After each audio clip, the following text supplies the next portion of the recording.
안녕하세요. 오늘은 인류 역사상 가장 위대한 병법서라 불리는 손자병법의 정수, 부전이승에 대해 이야기해보려 합니다.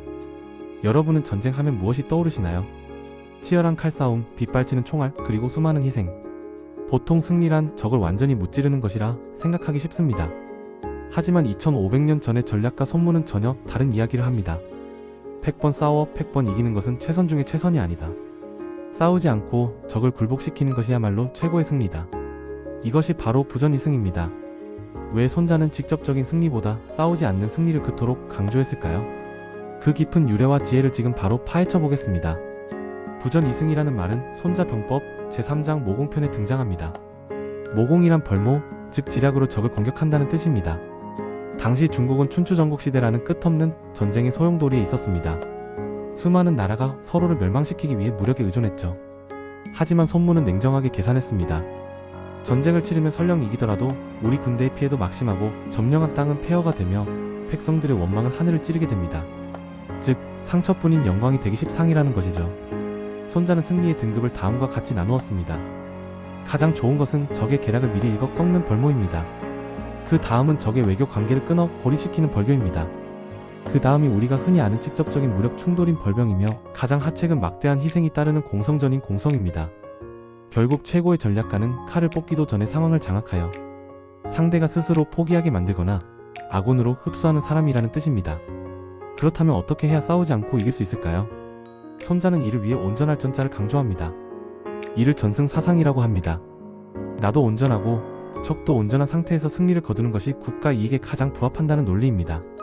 이를 위해 필요한 것이 바로 압도적인 정보력과 기만술입니다. 적이 싸울 의지를 잃게 만드는 심리전을 펼치거나 우리가 도저히 이길 수 없는 상대라는 것을 미리 보여줌으로써 적이 스스로 무기를 내려놓게 만드는 것입니다. 역사 속의 예를 들어볼까요? 고려시대 서희 장군을 기억하시나요?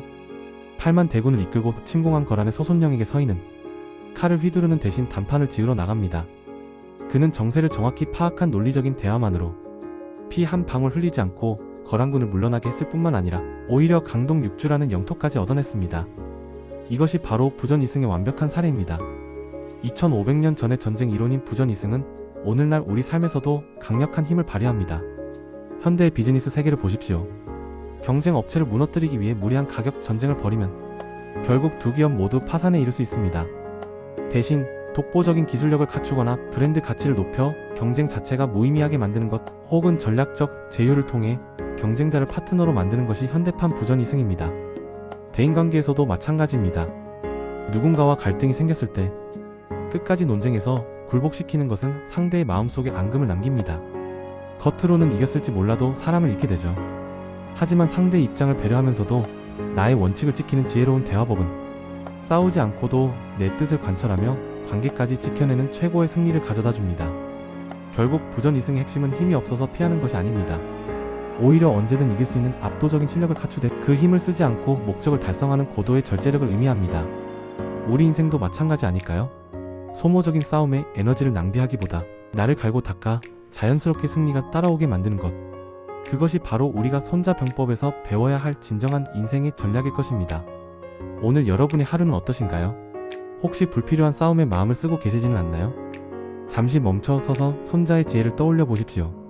가장 큰 승리는 바로 당신의 마음이 온전한 상태에서 얻어지는 것입니다.